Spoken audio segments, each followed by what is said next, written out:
Good afternoon, everyone. Welcome to Heart of the City's Lunch and Learn, offsetting, communicating to avoid greenwashing. We've just opened the Zoom room. We're going to wait just a minute just so everyone can access the link and log in, and then we'll get started.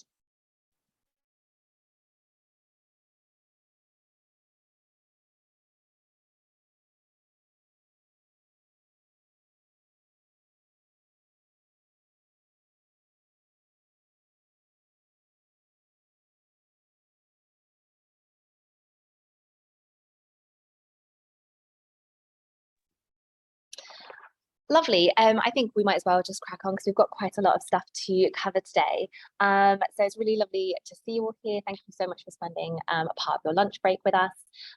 It's fantastic that you also are sort of wanting to learn a bit more about this offsetting and thinking about the greenwashing issue as well. As you probably know, there's the next COP coming up in Egypt in November. So it's always going to be increasingly important for us to kind of have those moments in time for us to remember why this matters, what businesses can do to contribute to driving down carbon emissions, and doing it kind of in a really positive way for them and for the environment. So just a little bit of housekeeping. I know you'll be really familiar with how Zooms work. We are putting everyone onto mute, but we would love to know if you've got any questions that come up throughout the session. If you pop them in the chat box, we've got time at the end to cover and come back to those. So please feel free to do that. We are recording this session as well, and we'll share it after the session is over, a little bit later this week with you. So a very brief introduction to Heart of the City before I pass over to James. As you may or may not know, Heart of the City, we are a responsible business charity. We are working and funded by the City of London Corporation to provide support for SMEs to help them measure their carbon footprint, get to grips with net zero, and ultimately make a plan to drive down their carbon emissions. And so one of our activities is to provide free educational events so that businesses that are based anywhere in the world can access free expertise and content to help them with that priority. At the end of the session, I'm also just going to very briefly mention a few other resources, some of which are free again, to help you in your sort of sustainability mission. But let's not rattle on too much about that. I'd love to pass over to James Cannings, who is our guest speaker today and is going to do a fantastic webinar on offsetting, communicating to avoid greenwashing. Great, thank you, Louise. Hello, everybody. Yep. So as you can read there, I'm James, and I'm the Chief Sustainability Officer at MSQ. We're a sort of global marketing digital technology services business, and so I run both our net zero strategy, and also for those of you who perhaps or may have, I don't know, seen me speak for Heart of the City a few weeks back, kind of very much focus on our customer proposition, which is more about digital footprints and what we can do to reduce those. So kind of more picking from the former there. I also am the co-chair of the Beam Sustainability Council. I run workshops and courses to help companies with net zero strategies. And although the sort of the title, which I've sort of taken the liberty to actually tweak a little bit, it's not really just about offsetting. I'm going to talk a bit about removals. There will be a little bit of overlap again from those of you who heard me speak a few weeks ago. You will be getting my smoking analogy to kind of help clear some of that up. We're also going to deep dive into just some of the key terminology, which is still really poorly understood: net zero, carbon neutral, those types of things, a bit of jargon busting. So apologies for those of you who know it, but for my day-to-day job, they really are terms that are very poorly understood, and there's very good reasons why they're very poorly understood. And actually, at the heart of it really is understanding the difference in offsetting and removals. Before we get into the sort of main part of it, I don't usually go with the whole kind of Extinction Rebellion kind of, it's all doom and gloom, let's give you some terrifying statistics. I'm quite a positive person. I'm kind of perhaps naively optimistic that as a species we can solve this rather terrifying problem. But I do think it's often, before I jump into it, sometimes nice just to remind people why I'm doing this and why this is important and why this perhaps should be important to you. Again, without getting too Extinction Rebellion type about it. And I'm kind of grateful for what they do, not always the way that they do it, to keep this kind of on the agenda for governments. But my journey started a few years back. I'm the co-founder of one of the biggest agencies in MSQ. I'm not it's not been my career. I've done this for the last few years. I've got kids, and it was becoming more and more important to me. And then I read a book that I'd really encourage you to read if you haven't. It came out a couple of years ago. There's lots of these books, but this is a particularly well-written, well-researched one.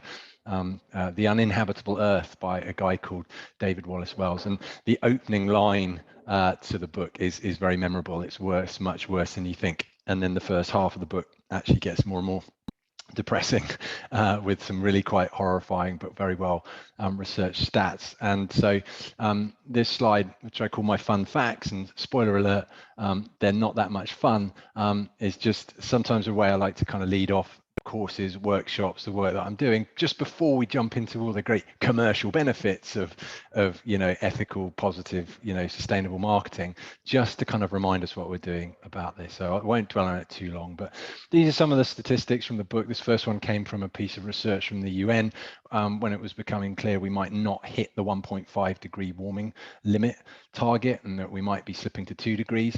And they did some research to understand, well, what is the incremental difference. And one of the rather nasty statistics is that it's estimated that for each 0.5% increase, and remember we're probably going to hit 1.5 at best, you could be looking at 10 to 20% increase in armed conflict. So that's potentially a planet, if we hit the numbers, that has 50% more armed conflict than it has done recently.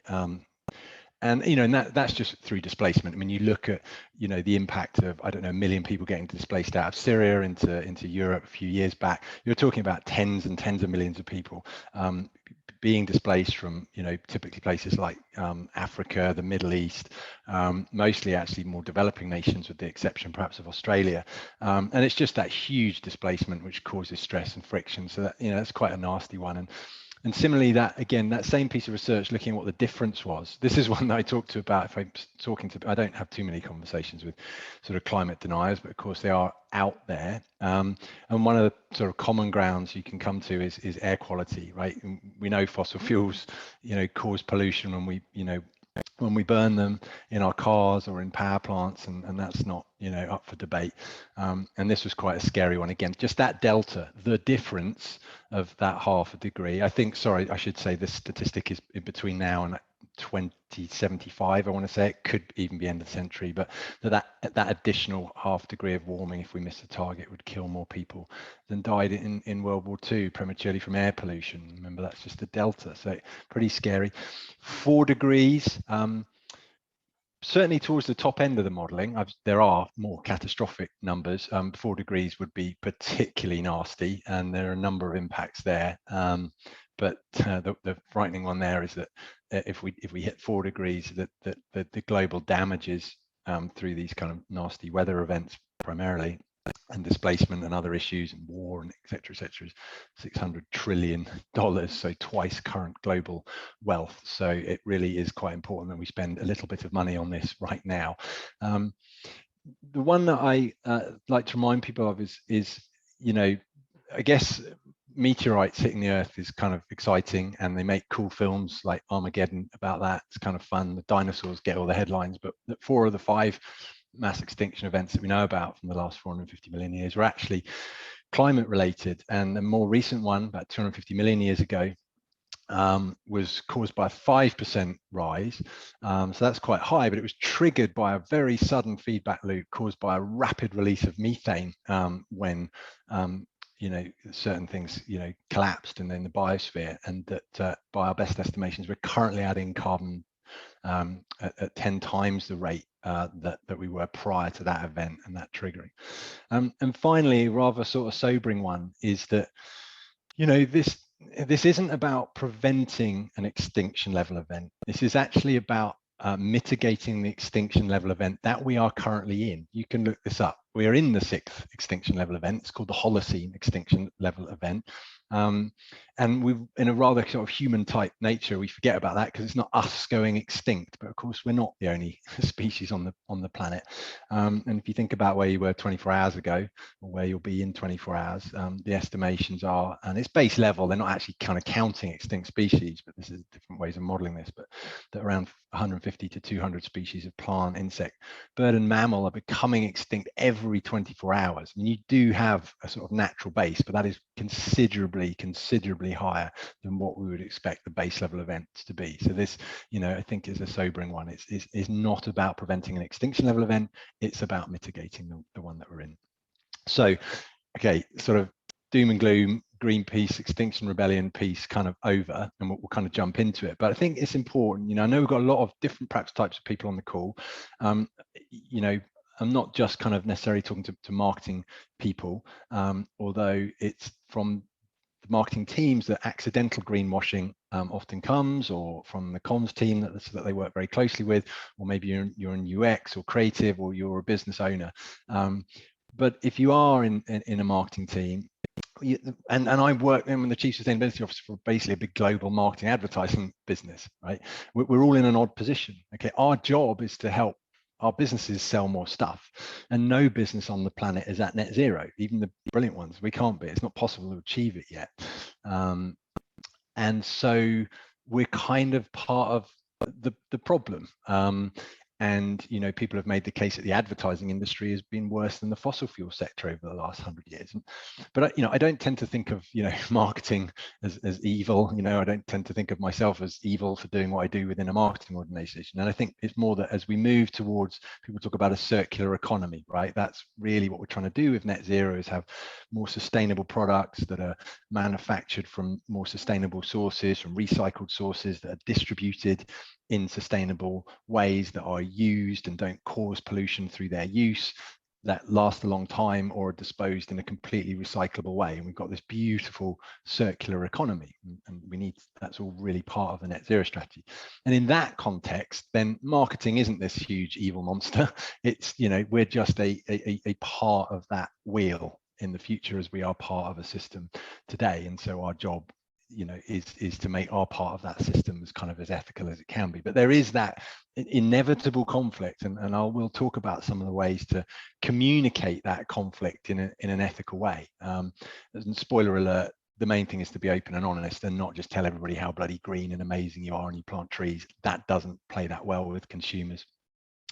So we're going to do some jargon busting, and again, sorry if people kind of know a lot of these. I'm going to start with this, greenhouse gases and CO2e. So we talk about carbon emissions. Everybody talks about what carbon emissions, what's your carbon emissions? And we're not actually quite using that as an abbreviation for carbon dioxide. We're really actually talking about, when we say what are your carbon emissions, we're really abbreviating that. So what are your greenhouse gas emissions? And there are a number of different greenhouse gases, carbon dioxide being the most prevalent, well, if you exclude water vapor, which we do, but carbon dioxide, methane, which gets talked about a lot, nitrous oxide is a big one, and then fluorinated gases, hydrofluorocarbons and things like that. Now, luckily, some clever people out there have kind of worked out for each ton of these greenhouse gases what the equivalent warming effect in terms of their greenhouse gas effect is, compared to a ton or a number of tons of carbon dioxide. And so actually, when we say our carbon footprint, we're talking about our carbon dioxide equivalent footprint, CO2e. It's getting a bit techie, you don't really necessarily have to know that. But so, for example, a ton of hydrofluorocarbons is nasty. It's about the same as 1,800 tons of CO2e. Methane's not that bad, but it's pretty nasty. That's why it gets in the headlines a bit. It's around about a ton of methane is about the same warming effect as 25 tons of carbon dioxide. But luckily, we don't have to measure all these different emissions of all these different gases. So cars, for example, don't just emit carbon dioxide. It's a range of issues, but someone clever has sort of bundled it together. And so we talk about carbon footprint, we're really talking about our greenhouse gas footprint, and we're measuring our greenhouse gas footprint in carbon dioxide equivalent. So there you go, you're proper world experts on that. I think most people have started to, hear a little bit about scope 1, 2, and 3. really, everybody's now should be and is really measuring scope 1, 2, and 3.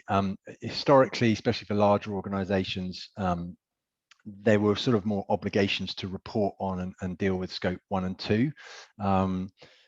But these days, if you're just measuring and reporting 1 and 2 and you're not really doing anything with scope 3, then you probably really are greenwashing. For most companies, unless you're an energy company, your scope 3 emissions are probably 95% of your emissions. So scope 1 are your direct emissions, and they're your only direct emissions. So in theory, everybody can just worry about their scope 1. The problem is that just puts too much pressure on too few companies at the bottom of the chain. So for a company, these would be emissions from your factories.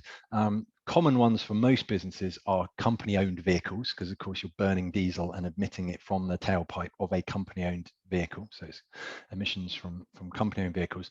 And gas is the other one, because unlike electricity, which is scope 2, gas, you physically are pumping that fossil fuel into your building, combusting it either in a boiler or on a cooker or whatever, and you're emitting that directly. So it's gas, and it is cars and vehicles and factories and things like that, if you've got it. Scope 2 is the easy one, right? That's electricity. It's an indirect emission. You're not burning fossil fuels probably to do this. You're buying it from an energy company who are burning fossil fuels on your behalf. So it's a scope 1 direct emission for them. So there's a lot of overlap, and that's not a bad thing, but it's a scope 2 is super simple. It's the electricity you use. You hear about market-based and location-based scope 2. To be honest, most people use market-based, and that's okay. We'd encourage you to sort of report on both. Market-based is based on where you choose to purchase it from. So if you switch your offices to 100% renewable energy, so you purchase it from Octopus Energy, Ecotricity, somebody like that in the UK, then your scope 2 emissions are 0. And that's fine. So it gives you kind of a quick win. But of course, you're still using electricity. Really, the national grid is the national grid. And if you could use less, it would still be a good thing to get the whole country to net 0 and the whole world. So location-based is where you just measure kilowatt hours. We don't care where you get it from. We don't care that you're on renewable energy. And it's just really how much you're consuming. So as I say, most people will report scope 1, scope 2 market-based, but not a bad thing to measure and report location-based, because a really good thing if you can reduce your electricity usage anyway, especially these days, because it's becoming a more and more expensive commodity. And scope 3, right, is the one that gets a lot of headlines these days. I'm not going to go into too much detail. Formally, there are 15 categories of scope 3 emissions, and it's really kind of everything else that allows you to run your business, your supply chain, your operations. So the big ones for most businesses, even professional services businesses: commuting emissions for staff, and business travel, where that business travel obviously isn't on a company-owned vehicle. Home worker emissions these days, quite a big one, and certainly of course supply chain, which is the purchase of goods and services that you use to get work done. And people kind of think maybe that's to do with manufacturing and purchasing products and supplies and things like that, but it's not. It's purchase of goods and services. So even if you're a professional services company like us, it's still very much the case. It could be your legal services, HR, like whatever you might get from a third party. And then just briefly with emissions, you often hear people talk about absolute emissions and intensity based. Intensity based is where you do it per product or per head or per revenue, pound of revenue. So we will report on that. We'll say our emissions are X tons per head. Lots of companies will go, well, it's X per product or per revenue. That's okay, but any kind of science-based targets that you have to be absolute, right? And this is that conflict, right, between GDP growth and saving the planet, right? So if you halve the carbon footprint of the product that you manufacture, but you sell twice as many of them, well, great, kind of well done, but actually the planet isn't any better off. So we kind of don't really care. And so in that scenario, your absolute emissions haven't dropped at all. Your intensity emissions have halved.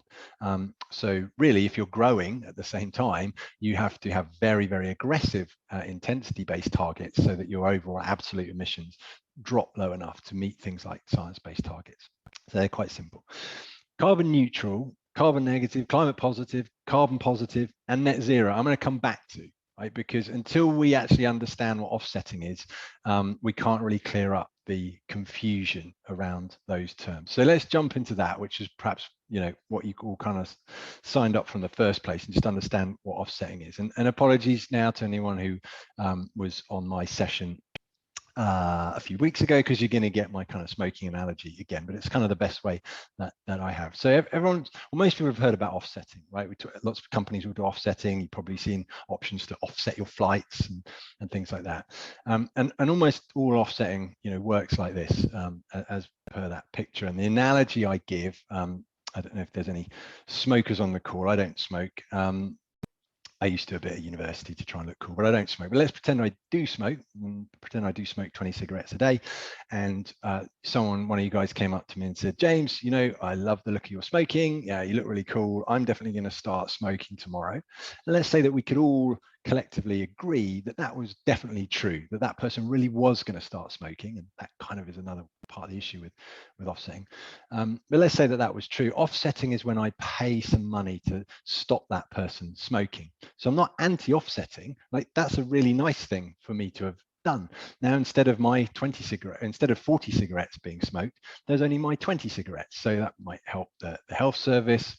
We've stopped the smoking situation getting worse. That's what we've done in that scenario. We've stopped the smoking situation getting worse. Offsetting, or sometimes called avoidance offsetting, really, is exactly that. If you look at most offsetting projects, it is things like preventing deforestation. There's a lot of that, and that's that smoking issue as well, because there is some evidence to say that maybe the loggers just go, you know, 50 kilometers up the road and chop it down there. But yeah, let's assume for a bit that that's, you know, not happening. It's preventing forests from being cut down. It's investment in renewable energy schemes, often in developing countries. It's ethical schemes. I've seen things like, you know, cooking stoves, again, in low carbon cooking stoves for developing nations, where emissions from stoves like that are quite a high percentage of their country's emissions. It is all spending money to stop the situation getting worse. And just like the smoking analogy, that's really great, but what you're doing is spending money to stop the situation getting any worse. It is completely analogous to the smoking analogy. There's nothing really that, when you offset a ton of carbon, you're not really offsetting a ton of carbon, right?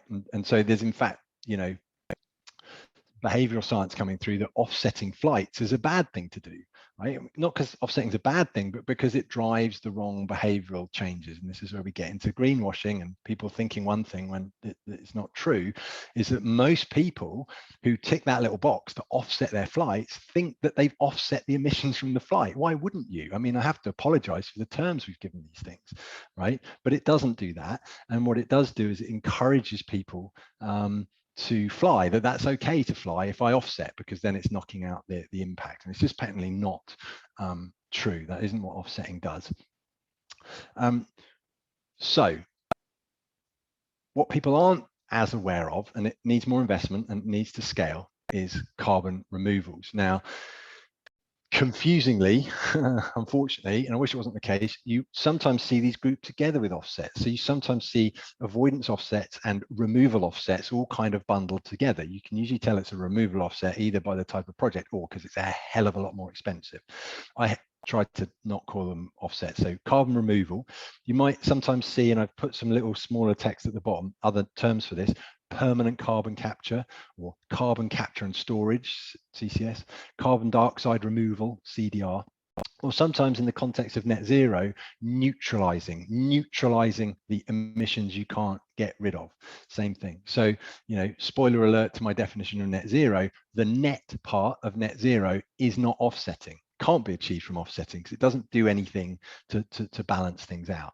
But these are projects that genuinely do what it says on the tin. These do actually offset your emissions. They do actually remove the carbon dioxide, and it usually is carbon dioxide rather than the other greenhouse gases, but there will be lots of projects looking at methane and other things from the air, no doubt. So, and I've got some logos and some places you can look into for this. Climeworks is a very well-known one in the world of direct air capture, or DAC, and that's kind of literally kind of fans that hoover carbon dioxide out of the air and kind of like mineralize it and sink it into mine shafts, and it uses quite a lot of power to do that. So they've had to solve these problems of, you know, how do you actually not make the situation worse and power it on renewable energy, etc., etc.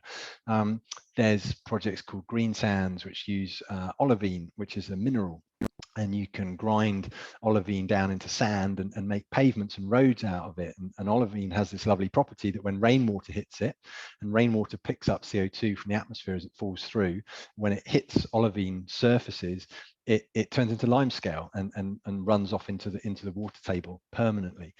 So permanent carbon capture is usually defined. It usually has to be kind of at least 1,000 years, 1,000 year plus. And that's where, and I haven't kind of got a slide on it, I don't think, maybe I've got something later, but tree planting is a sort of type of carbon removal, of course. I tend to split it out as a separate strategy. So our own net zero strategy, I focus on our reductions, most important thing, reduce. Then, what are we doing in terms of offsets? What are we doing now in terms of removals? And what are we doing in terms of tree planting? And we separate that out. So we're planting 1 million trees over the next few years. You rarely see tree planting as official offset projects, because it's quite hard to accurately measure the impact. What type of tree, how many trees, where are you planting them, over what time scale are you measuring them, what happens to the trees at the end of their life? Do they get cut down? Do they burn down? In which case, you haven't really got anywhere. They don't live for 1,000 years, so they don't really class as permanent anyway. But of course, it's a brilliant thing to do, because if there are other benefits to putting the trees back in terms of biodiversity and saving other species. So if it's the right types of tree projects being planted in the right way in the right places, tree planting is a brilliant thing to do. Yes, it will have some kind of carbon removal benefit too, but we often don't worry too much about trying to measure that, at least not accurately, as part of a net zero strategy. It's just kind of worth bearing in mind where that sits. So let's just roll back to the key terminology before I kind of wrap things up in a minute, and we'll do some questions. So we can now more easily define these terms, right? So carbon neutral isn't carbon neutral. There's nothing neutral about it. Unfortunately, we've got this silly term, but it's simply where you measure your carbon footprint of an organization, of a person. You could have a carbon neutral marketing campaign if you could measure the footprint of a specific campaign. So we've measured the footprint of something, a flight, for example, as well. And then we do an equivalent amount of offsetting. But as you now know, there's really nothing neutral about it. It's a very kind of misleading term. And that's why, if all companies were carbon neutral tomorrow, we wouldn't solve the problem, because it is fundamentally different to net zero. And frustratingly, of course, it sounds very similar: net zero, carbon neutral. Then you've got extensions of that. MSQ is a carbon negative organization. Lovely starting point. Wonderful thing to do on day one. But, really, if that's all we do and we shout about that from the rooftops, then we're definitely greenwashing. Carbon negative, usually or often referred to as climate positive, slightly more kind of positive spin to the term. You don't see the term carbon positive that much, which is a good thing, because believe it or not, it means the same thing as carbon positive and carbon negative. Again, I can only apologize. I wasn't around when we came up with these terms. So now, net zero, and I'm going to give you the generic term and then actually what it means for businesses, because they're slightly different things. So net zero in its generic term is that it's a genuine balance for the world, again, for a company, for whatever kind of domain you want to put it in.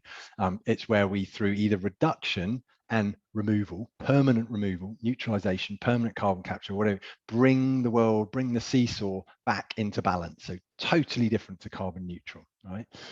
Now, we also have a definition of net zero from the SBTi. This is Science-Based Targets Initiatives, where you set these science-based targets.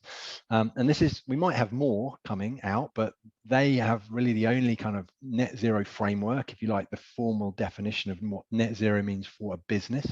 And I'm simplifying slightly, but basically it's roughly a 90% reduction in emissions and then 10% neutralization. And the reason, or one of the reasons, that it's a 90% reduction and not, say, a 50% reduction and then just remove the rest, which would be a net zero position, is that there isn't enough capacity, and they haven't proven, and removals technology just hasn't proven itself. But there's certainly nowhere near enough capacity for us all to fling money, and it would be a huge amount of money at the moment, to do net zero. So we have to do a 90% reduction. My hope is that over the next 10 years, if we all invest in removals, and there's some brilliant, research coming through and some weird and wonderful projects that haven't even launched yet, maybe the SBTR say, oh, do you know what, a 70% reduction would be okay to get there, because there's now enough capacity in the system where we can hoover the rest out. But right now it's 90%. And so you can now, interpret graphs like this that you might have seen, or even create graphs like this for your own business, product, marketing campaign, whatever. And they now should hopefully mean a bit more to you. So sorry, there's no dates on this. It's just a sort of pretty looking graphic. If you look at the stuff on the left, this is, a company's, it's actually MSQ's kind of net zero pathway, our emissions target. So in green at the top, this is, the most important bit. This bit around here, probably around where the emissions pathway label is, although there aren't dates on this, this would have to be 2030. So I should add that the definition of net zero, of reducing to by 90% by 2050 as a backstop, is contingent on you also hitting a 50% reduction by 2030. We can't backload it. If you imagine taking this graph and just going, well, keep it really high, keep it really high, keep it really high, bang, and do a 90% reduction right at the end, the total green area, right, the total amount of carbon is way higher, and therefore it wouldn't be enough to hit the 1.5 degree pathway. So this is a common reduction strategy, down to 90%, hitting a 50% milestone by 2030. And then this is a company we can see with the purple lines, who are choosing to be carbon neutral. Nice thing to do, helping to stop the situation getting worse. Not really very carbon neutral from their own individual company impact point of view. And this company is also planting a bunch of trees, which is great, up and down. And then here, importantly, and actually we're going to start to front load this and do this now, but you can see this is a company that is starting to ramp up and spend money on carbon removals from around the 2030 point. And so actually, and it's not very scientific, but probably by this point here, if you can see my mouse, I'm not sure, but by about, let's pretend this is like 2035, this is a sort of, actually for this company, this is a sort of generic net zero position, because it looks to me like the emissions are perfectly balanced with the removals. But we're not formally at net zero as defined by the SBTI, which is the only framework we have for businesses, because we're kind of cheating. We're doing too much of it through removals, and we've got to hit that 90%. And then which we do later on, and so we can ramp our removals down. So hopefully that now looks clear in a way that perhaps just would have been incredibly confusing before, when you actually start to think about carbon neutrality and offsetting and removals and net zero. Most people suddenly realize, oh, I really don't know what these terms mean.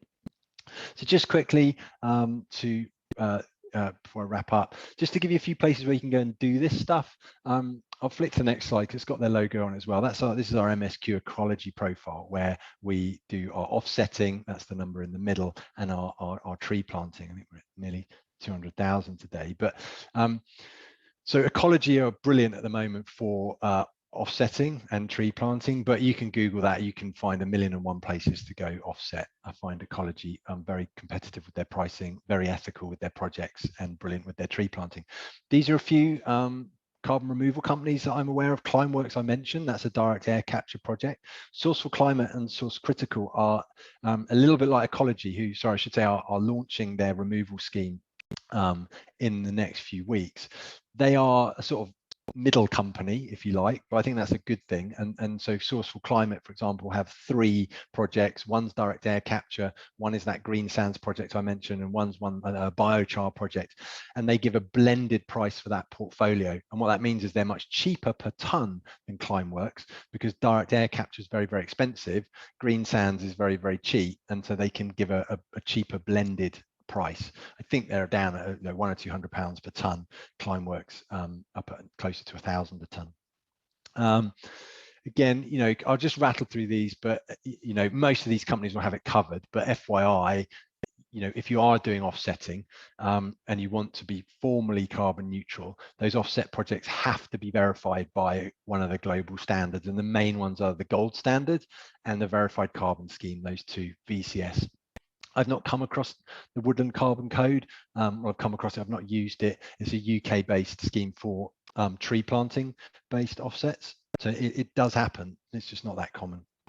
And we're starting to see more accreditation and stamps of approval on removals. And I'm sure the gold standard and VCS will be authenticating removals and not just offsets at some point. In fact, they probably are already, I just haven't seen it. So yeah, that was just a rather dull slide on, there are some kind of formal standards about these things. So just be aware of that, make sure that whoever you're using, any of the logos I've just given you in ecology, are all kind of verified schemes. But if you're out there and you've spotted something cheaper or whatever, you probably just want to make sure that it's a good scheme and it's being properly audited. So my final slide, and yeah, this is sort of pretty similar to the final slide from my last talk, because it was really, those sort of final actions of like, well, what can you do as a a marketing team, an organization, whoever you are. The first one might be outside of your control, but you want to, you need to either help make sure your company is becoming a low carbon organization, understand where they are on the journey, what are they doing with their product, with the business, what's the strategy, what's the plan, because if you're the marketing comms people, you need to know it and you need to be able to communicate this really well to your consumers.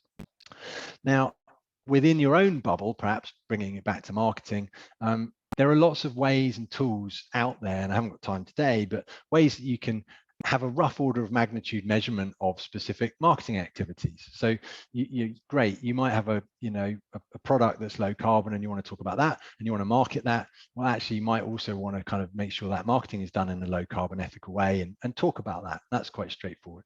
I talked a few weeks ago about measuring the digital aspects of a campaign. Most marketing campaigns are going to have a digital component, website, streaming, adverts, media, social media, all that sort of stuff. Again, quite simple to measure that. So here's our product, this is its carbon footprint, here's our advert, this is its carbon footprint, this is what we're doing about it, all of these things. Now, one, just like a company's net zero strategy, first up, what can you do to reduce that? Don't just go, yeah, we're going to do it all anyway, and then we're going to offset tree plant remove. Just like a company, how can you make it low carbon? That's the most important thing. That's the thing that will play well with the consumers you're talking to.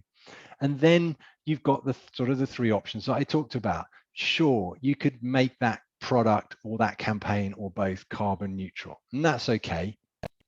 But I would call you probably out for greenwashing unless you're explaining very clearly to your consumers what that means, because they won't understand what that means.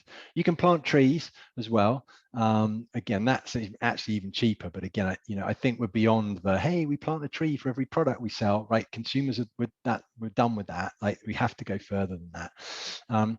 Or you could be a real leader, depending on budgets. This could be prohibitive, but have a look at carbon removals. Could your campaign be a genuine net zero in the generic sense of the word? So those are really the kind of core things that you can do. And I just wanted to leave you with a couple of examples, because I've mentioned it a couple of times. When you're communicating this, I think, or I don't just think, we have a team called MSQ Sustain who are very focused on ethical comms, sustainability comms for large brands. Now, Patagonia isn't one of our brands, but I'm going to use them as an example, but we have good data, genuine insight and research that tells us what plays well with consumers and what doesn't. So this isn't just what I think works well, but what does work well. What doesn't work well is when you just go out to the world and say, we're amazing, we're carbon neutral, we plant a tree, like we're on it, we're the greenest product in our market, whatever. It's not that bad, but it doesn't play that well with consumers who are very, very cynical on this when you research it. Patagonia, and you might have seen in the news about them recently giving 100% of their voting stock to a sort of charity that now owns the business in their name, and all of the money is going back into the planet. They refer to the planet being their only shareholder now. But they've always done, this is a film they developed called The Monster in Our Closet, and Patagonia are a brilliant low carbon sustainable clothing brand. Probably most people know them, but they're very good at talking about the issues and the gaps and why they still have to use plastic and what they're trying to do about that and where the issues are, and that we're all on this journey and we're not there yet. And that, I think plays not I think, we know plays really, really well with consumers. So thank you very much for listening. I'm going to stop sharing my screen for a second. Not that means I can kind of see you lovely lot anyway. But yeah, I hope some of that was kind of useful, interesting. I haven't left as long as I perhaps should have, Louise, for questions, but I think we've got a few minutes. That's absolutely fine, James. Yeah, we've got about 5 minutes. So I've got one for myself and I've got a couple in the chat box. So we have someone who has asked, this is quite a long question, so I can repeat it. Our original baseline year is 2010 to 11. We're moving our baseline year to 2021 to 2022, but I know MSQ's is 2019. Should we use our last normal year of 2019 to 20 as a new baseline or our latest new normal? The recommendation, it's a great question. The recommendation from the SBTI is if your COVID years were impacted in an odd way, and for some companies perhaps they weren't, for most they were. I mean, ours was huge. Our footprint went down like 65%. Their advice is to use, if you can use a base year prior to that, which is why we used 2019, and then we have a drop and then it spikes back up, because certainly, and it only really matters if you're trying to set science-based targets, because you're just making your life really difficult and unfairly difficult if you start with the COVID year as your baseline when it's kind of artificially low. So yeah, I can only kind of pass on the advice from the SBTI, which is, yeah, try and avoid a COVID year if you can. Great. Yeah, I can imagine if your carbon reductions did reduce significantly, then that would make it quite difficult to then reduce them further. Exactly. Another question we have is, are you aware of, or would you recommend, it's called Tree app, as a means of offsetting personal individual emissions, i.e. should we recommend this to staff? I don't know. If someone sends me a link, I'll connect and have a look at it. I'm guessing it might be through tree planting. And again, it's just, maybe it's not, but I think as long as you understand offsetting and you understand the impact of tree planting and the fact that it's quite difficult to measure it and it can be a bit woolly, and so claims that might be being made are a bit woolly, and now you understand removals, you can look at these things in a new light and take a view on it. I think all offsetting is a good thing, tree planting is a good thing, removal is a good thing. My job at MSQ, we have an offsetting and tree planting scheme for staff.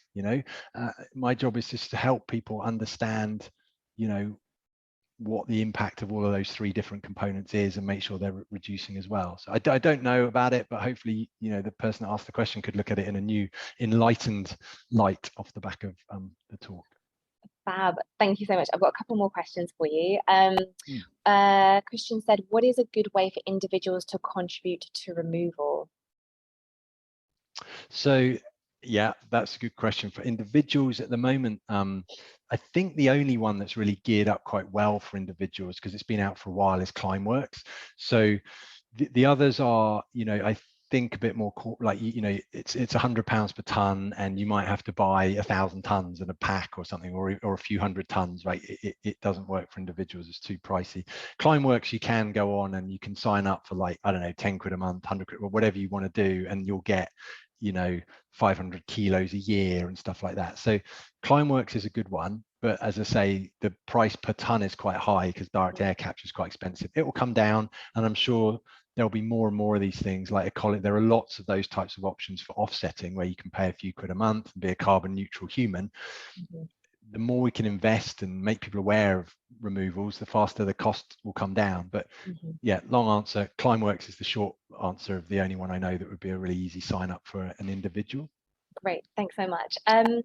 I was wondering whether you had any recommendations for like practices or structures that people or businesses, they can put in place to check against or guard against greenwashing, because I think a lot of it is quite involuntary. But is there any kind of guidance or anything that people can? Yeah, I mean, it's a really good question. So like my talk, and that's being recorded, I think the more people could just sit through that and get it, that I think that's a really great step. It's just an education piece. I have I'm going to try and share it on LinkedIn before the end of the year, so follow me on LinkedIn. We're doing like an MSQ cheat sheet on these terminologies. It'll really just kind of be a 2-pager that covers this. I know you guys have got your modules and your course which has jargon busting on it, which is awesome, so stuff like that. But I'll try and share a cheat sheet which is like a 2-pager that covers this, to stop people wading through me talking at them for 30 minutes. But yeah, that I think if we can just get the level up, like part of the issue is most people in marketing can't give you a difference between net zero and carbon neutral, and that's a problem, you know. So if we can just get to that point, then we'll be good. We're at time, so I'm just going to really quickly wrap up. Prem, thanks so much for your question about across scopes 1 and 2 assessing your carbon footprint. We are going to send some resources on to you after this event. It has a climate action toolkit, and that will give you some information about how you can think about, get to grips with, measure those different scopes. It includes checklists. And yes, we are sharing the recording. Yes, we're sharing the slides. It won't be today, but it will be sort of later this week. So do hold on to those. And I think the only other question is around authority-based insetting. I don't know if you've heard of that, James. It's just a very final thought. I'm not too up to speed on insetting. It was actually some terminology that I was Googling the other day because I hadn't come across insetting and this concept of sort of doing it within your supply chain and bringing it actually closer to home, which I think is what it's all about. So I won't profess to give a good example on that. I'm on a learning journey myself as well. Great question. Can't help with that one. Sorry. That's absolutely fine. No, I think they'd mentioned that they'd only just heard about it the other day. So lovely. I'm just going to end it there for everyone. But I just want to signpost additional resources which may be free for you as well if you're on this tool. We have basically offer 2 different programs. We have our Climate for SMEs, 4 Steps to Action. This course is all about supporting small, medium-sized businesses to get to grips with their carbon footprints, measure them, and then make an action plan. If your business is based in the City of London, or if you have significant operations in the City of London, this course is fully funded and for you. We also have a Foundations for a Responsible Business program that looks at the big piece, which is not just the planet and reducing emissions, but also around people and place. How do you connect with and support your local communities, and how do you work with your people to bring out the best in them. We also integrate all of our learning from the Net Zero course into Foundations, and that is free for businesses based in Islington, Camden, Southwark, Lambeth, and Hackney.